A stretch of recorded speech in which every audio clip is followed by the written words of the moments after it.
Hello ನನ್ನ ಕುಟುಂಬದವರೇ, ಹೇಗಿದ್ರೆಲ್ಲರೂ? ಇವತ್ತು ನಾನು ನಿಮ್ಮ ಜೊತೆ ಶೇರ್ ಮಾಡ್ತಾ ಇದ್ದೀನಿ ಮಟನ್ ಥಾಲಿ.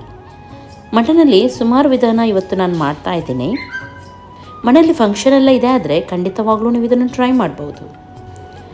ನಮ್ಮ ಡ್ಯಾಡಿ ಮಮ್ಮಿ ಆ್ಯನಿವರ್ಸರಿ ಇವತ್ತು, ಹಾಗಾಗಿ ನಾನು ಈ ರೆಸಿಪಿಯನ್ನು ಮಾಡ್ತಾ ಇದ್ದೀನಿ. ಹಾಗೆ ಮಾಡುವಾಗ ನಿಮ್ಮ ಜೊತೆ ಕೂಡ ಶೇರ್ ಮಾಡೋಣ ಅಂತ ಹೇಳಿ. ಟೋಟಲಾಗಿ ನಾನಿಲ್ಲಿ 4.5 kg ಮಟನ್ ತೊಗೊಂಡಿದ್ದೀನಿ.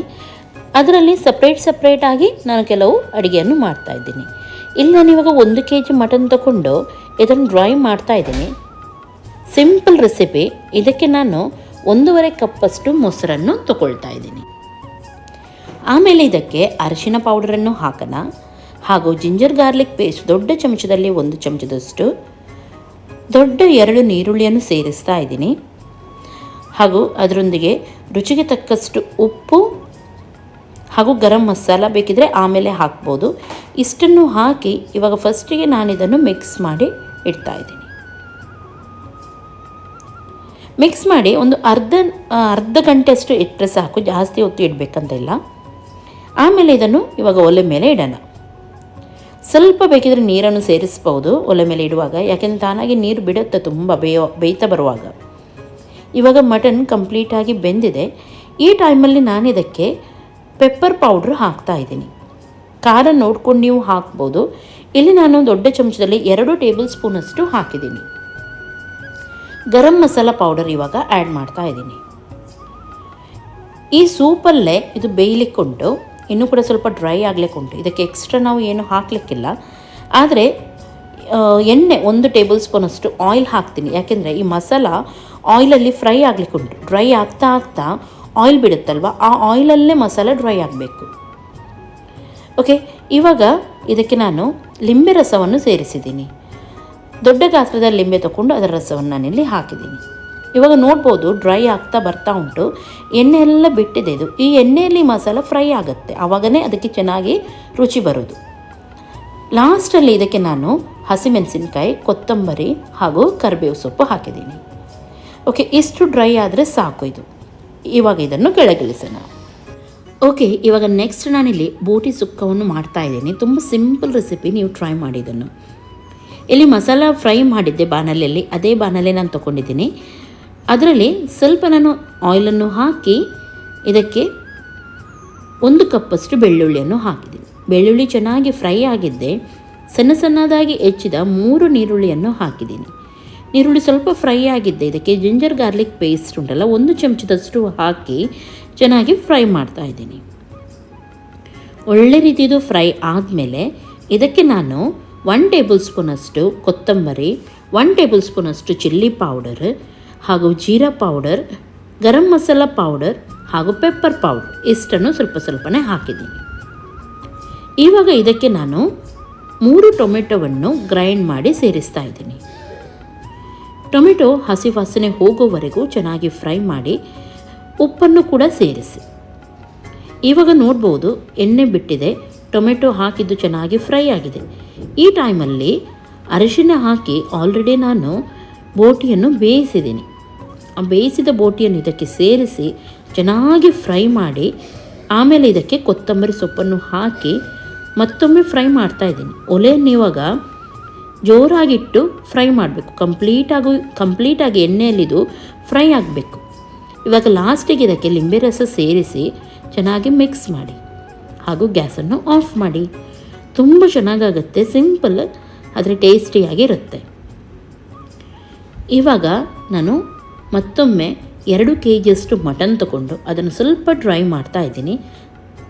ಇದಕ್ಕೆ 2 ಈರುಳ್ಳಿ ತಗೊಂಡಿದ್ದೀನಿ, ಸ್ವಲ್ಪ ಹಸಿಮೆಣಸಿನಕಾಯಿ ಹಾಗೂ ಕೊತ್ತಂಬರಿ ಸೊಪ್ಪು ಇಷ್ಟನ್ನು ನಾನು ಗ್ರೈಂಡ್ ಮಾಡಿ ಇದಕ್ಕೆ ಸೇರಿಸ್ತಾ ಇದ್ದೀನಿ. ಎಣ್ಣೆ ಚೆನ್ನಾಗಿ ಬಿಸಿ ಆದಮೇಲೆ ಮಸಾಲವನ್ನು ಹಾಕಿ ಒಳ್ಳೆ ರೀತಿ ಎಣ್ಣೆಯಲ್ಲಿ ಫ್ರೈ ಆಗಬೇಕು. ಇದರ ಕಲರ್ ಉಂಟು ನೋಡಿ, ಕಂಪ್ಲೀಟಾಗಿ ಚೇಂಜ್ ಆಗಬೇಕು. ಇದಕ್ಕೆ 1 ಟೇಬಲ್ ಸ್ಪೂನಷ್ಟು ಜಿಂಜರ್ ಗಾರ್ಲಿಕ್ ಪೇಸ್ಟನ್ನು ಹಾಕಿ ಫ್ರೈ ಮಾಡ್ತಾ ಇದ್ದೀನಿ. ಇವಾಗ ಒಳ್ಳೆ ರೀತಿ ಮಸಾಲ ಎಣ್ಣೆಯಲ್ಲಿ ಫ್ರೈ ಆಗಬೇಕು. ಇವಾಗ ಇದಕ್ಕೆ 1 ಟೇಬಲ್ ಸ್ಪೂನಷ್ಟು ನಾನಿಲ್ಲಿ ಖಾರ ಪೌಡರ್ ಹಾಗೂ ಸ್ವಲ್ಪ ಪೆಪ್ಪರ್ ಪೌಡರ್ ಕೂಡ ಆ್ಯಡ್ ಮಾಡಿದ್ದೀನಿ. ಓಕೆ, ಎಣ್ಣೆಯಲ್ಲೇ ಇದು ಫ್ರೈ ಆಗ್ತಾ ಇರಲಿ. ನೋಡ್ಬೋದು ಮಸಾಲ ಚೆನ್ನಾಗಿ ಫ್ರೈ ಆಗಿದೆ. ಈ ಟೈಮಲ್ಲಿ ನಾನು ಇದಕ್ಕೆ 4 ಟೊಮೆಟೊವನ್ನು ಗ್ರೈಂಡ್ ಮಾಡಿ ಹಾಕ್ತಾ ಇದ್ದೀನಿ. ಹಸಿ ವಾಸನೆ ಹೋಗೋವರೆಗೂ ಚೆನ್ನಾಗಿ ಮಸಾಲವನ್ನು ಫ್ರೈ ಮಾಡೋಣ. ಎಣ್ಣೆ ಚೆನ್ನಾಗಿ ಮೇಲೆ ಬಿಟ್ಟ ಮೇಲೆ 2 kgಯಷ್ಟು ಮಟನನ್ನು ಬೇಯಿಸಿ ನಾನು ಇದಕ್ಕೆ ಸೇರಿಸ್ತಾ ಇದ್ದೀನಿ. ಒಳ್ಳೆ ರೀತಿ ಇದನ್ನು ಮಿಕ್ಸ್ ಮಾಡಿ. ಇವಾಗ ಕಂಪ್ಲೀಟಾಗಿ ಡ್ರೈ ಆಗೋ ತನಕ ಇರಲಿ ಅದು ಹಾಗೆಯೇ.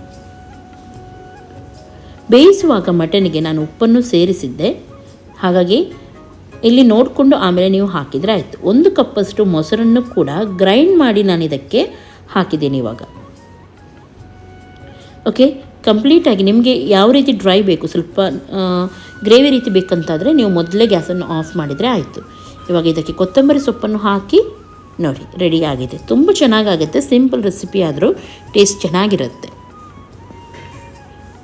ಇವಾಗ ಮತ್ತೊಮ್ಮೆ ನಾನಿಲ್ಲಿ 1 ಮಟನನ್ನು ತಗೊಂಡು ರುಚಿಗೆ ತಕ್ಕಷ್ಟು ಉಪ್ಪು, ಅರಶಿನ ಪೌಡರ್ ಹಾಗೂ ಚಿಲ್ಲಿ ಪೌಡರ್ ಸೇರಿಸ್ತಾ ಇದ್ದೀನಿ.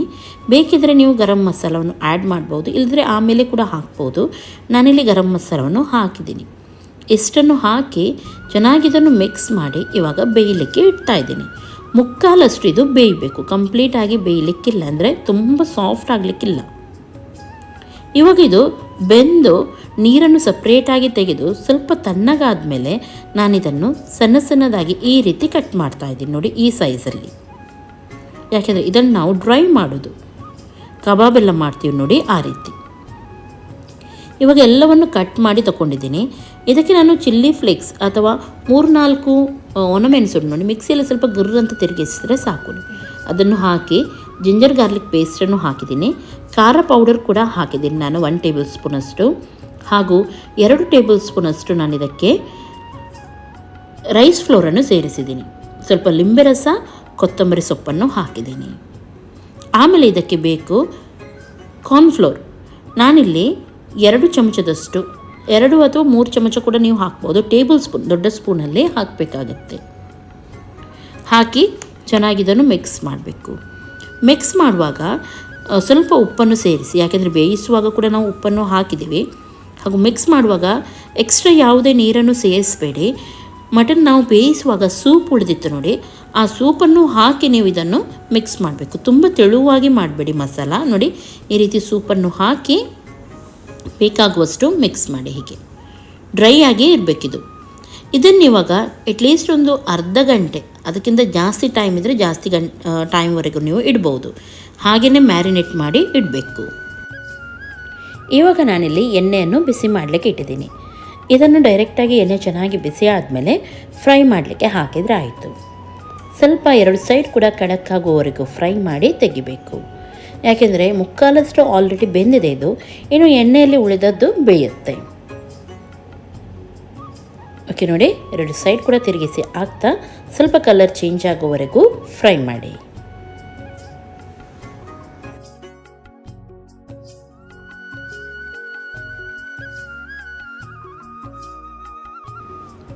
ಉರಿಯನ್ನು ಜೋರಾಗೇ ಇಟ್ಟು ನೀವು ಫ್ರೈ ಮಾಡಬೇಕಾಗುತ್ತೆ. ಓಕೆ, ಇವಾಗ ನೋಡಿದ್ದು ಕಂದು ಕಲರ್ ಬಂದಿದೆ ನೋಡಿ, ಈ ರೀತಿ ಬರುವಾಗ ತೆಗೆಯೋಣ ಇದನ್ನು. ಇದೇ ರೀತಿ ಎಲ್ಲವನ್ನು ಫ್ರೈ ಮಾಡಬೇಕು. ಆದರೆ ಕೊನೆಯಲ್ಲಿ ನೀವು ಫ್ರೈ ಮಾಡುವ ಟೈಮಲ್ಲಿ ಕರಿಬೇವಿನ ಸೊಪ್ಪು, ಸ್ವಲ್ಪ ಬೆಳ್ಳುಳ್ಳಿ, ಹಸಿಮೆಣಸಿನ್ಕಾಯಿ ನೀವು ಹಾಕಿದರೆ ಆಯಿತು.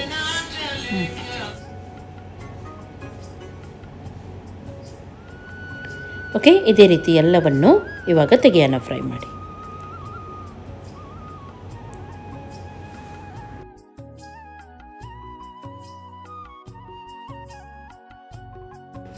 ನೋಡಿದ್ರಲ್ಲ, ಎಲ್ಲರಿಗೆ ಇಷ್ಟ ಆಗುವಂಥ ಸಿಂಪಲ್ ನಾನು ಮಟನ್ ರೆಸಿಪಿಯನ್ನು ನಿಮ್ಮ ಜೊತೆ ಇವತ್ತು ಶೇರ್ ಮಾಡಿದ್ದೀನಿ. ಏನಾದರೂ ಮನೆಯಲ್ಲಿ ಯಾವುದಾದ್ರೂ ಸ್ಪೆಷಲ್ ಡೇ ಇದ್ದರೆ ನೀವು ಇದನ್ನು ಟ್ರೈ ಮಾಡ್ಬೋದು. ಇದನ್ನು ನೀವು ಸ್ಟಾರ್ಟರ್ ರೀತಿ ಕೊಟ್ಟರೆ ತುಂಬ ಚೆನ್ನಾಗಿರುತ್ತೆ. ಓಕೆ, ಇವತ್ತಿನ ಈ ರೆಸಿಪಿ ನಿಮಗೆ ಖಂಡಿತವಾಗ್ಲೂ ಇಷ್ಟ ಆಗಿರ್ಬೋದು ಅಂತ ಎನಿಸ್ತೀನಿ.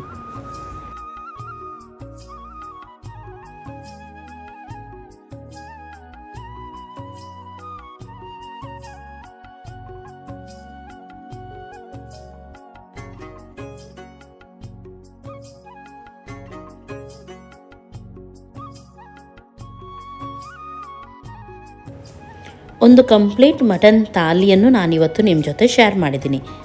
ಇಷ್ಟ ಆಯ್ತಂತಂದರೆ ಲೈಕ್ ಮಾಡಿ, ಟ್ರೈ ಮಾಡಿ ಹೇಗಿತ್ತಂತ ಹೇಳಿ. ಇನ್ನು ನಾಳೆ ಸಿಗ್ತೀನಿ. ಎಲ್ಲರಿಗೂ ಟೇಕ್ ಕೇರ್. ಬಾಯ್ ಬಾಯ್.